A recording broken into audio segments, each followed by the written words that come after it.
heard of Solomon's great wisdom, she came to negotiate with Solomon about the passage through his kingdom. So she's like, if I can just pass through here, we're going to load you down with blessings. We're going to give to you, and let me just pass through. And this is kind of what started to take place. When the Queen of Sheba got there, she was completely blown away with the wisdom Solomon had. Not only by Solomon's wisdom, but by his commitment to excellence. He had an excellent spirit within him. And this is what the Message Bible says. This is what the Message says. It says, the Queen of Sheba heard of Solomon's reputation and came to Jerusalem and put his reputation to the test. How many of you have ever put someone's reputation to the test? I have. To ask them bold questions.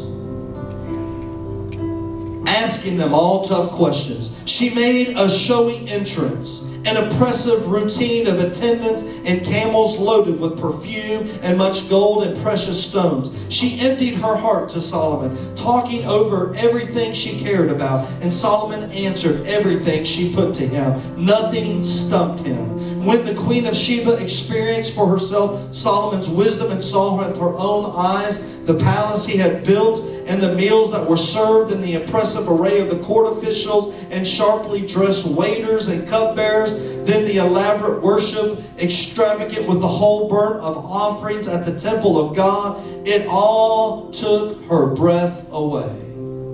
Have you ever been to a church and it just blows you away? From the very first, when you walk in. I got my mentor, he started a church and it took 20 years, but in Claremont is an amazing sanctuary. And when you walk in, there were over 39 countries represented in attendance every morning. Different nationalities attending that church. Thousands of people at this church. And yet when you would walk in, it blew you away. And she said to the king, it is true, your reputation for accomplishment and wisdom that reached all the way to my country is confirmed. I wouldn't have believed it had I not seen it for myself. And they didn't exaggerate. Such wisdom and elegance is far more than I could ever imagine. Luckily, the men and women who work for you, getting to be around you every day and hear your wise words firsthand.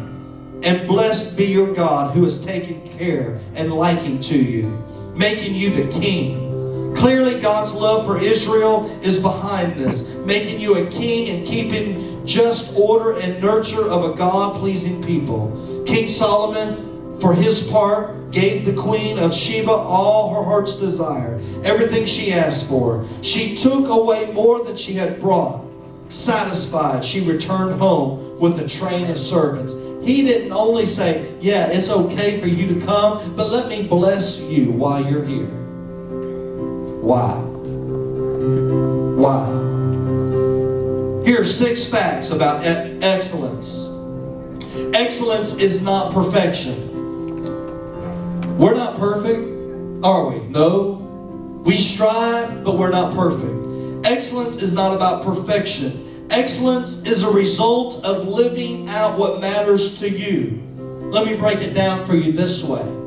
Let me tell you what I mean. The things you value in life is what you're living out every day. The things you value in life, you're living out every day. What we give our attention to is what we're living out. That's what matters in our life. It'd be like this. If church really don't matter, then guess what? I'm really not going to have an excellent spirit towards it. But if going to work is meaningful to me, then guess what? You're going to put all that you got and giving all of your attention to the work that you got. Say it, your home. And you value your home. And so therefore, you give all of your attention to your home. I have a neighbor who gives all of their attention to their home. Beautiful home. Beautiful home. but just as lost as can be, as lost as. Excellence is the result of living out what matters to you. To me, excellence is living out my life for God. Living a life that's meaningful in God's eyes. Excellence gives wisdom to validate. I was talking to my boys last night, and I told them, when you get good grades, you get rewarded. So guess what?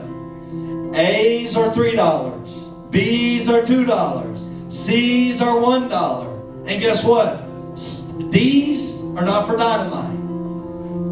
No, matter of fact, they got no money. And F's, oh man, not for fantastic. No, they're for $5 back to dad and mom. Yeah.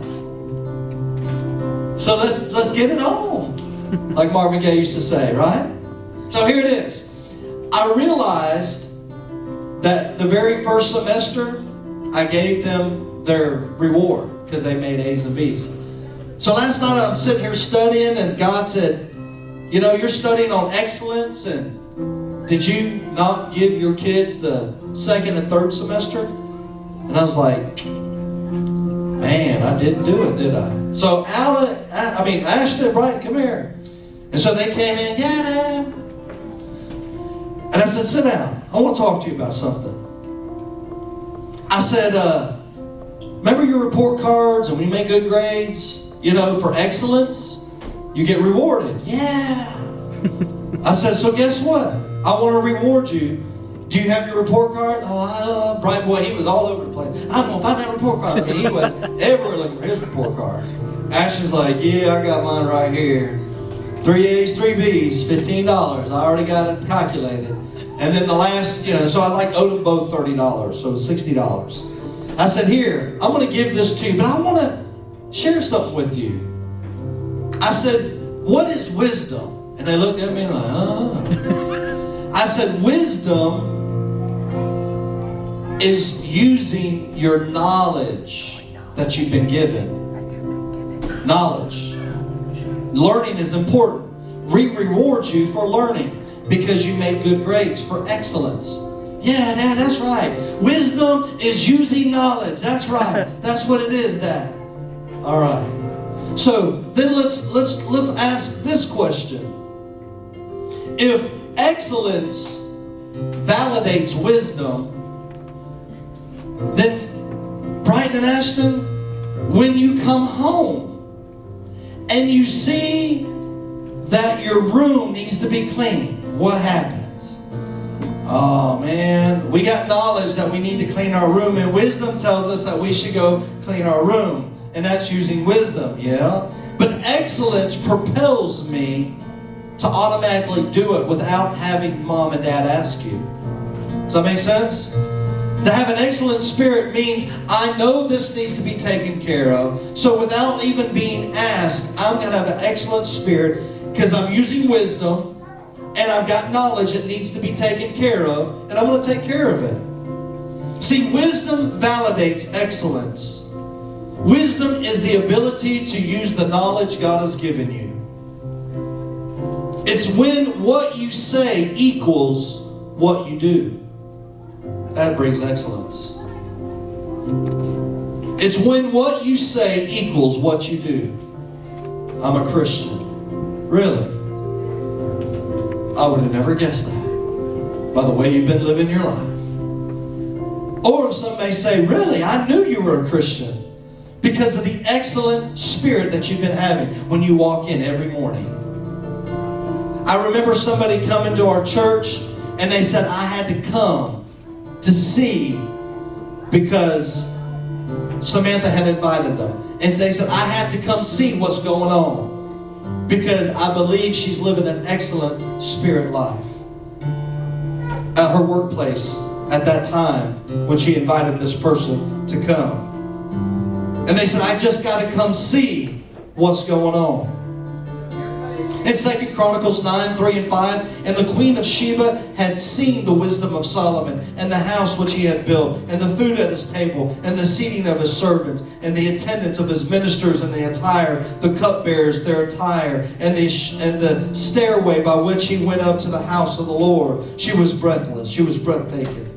And then she said to the king, it's a true report which I have heard in my own land about your words and your wisdom. See, excellent spirit validated the wisdom God gave him. My question is, are you allowing yourself to have an excellent spirit to validate the life you're living for God? Number 4, excellence brings glory to God. Excellence brings glory to God. 2 Chronicles 9 and 8 says this, blessed be the Lord your God, who delighted in you.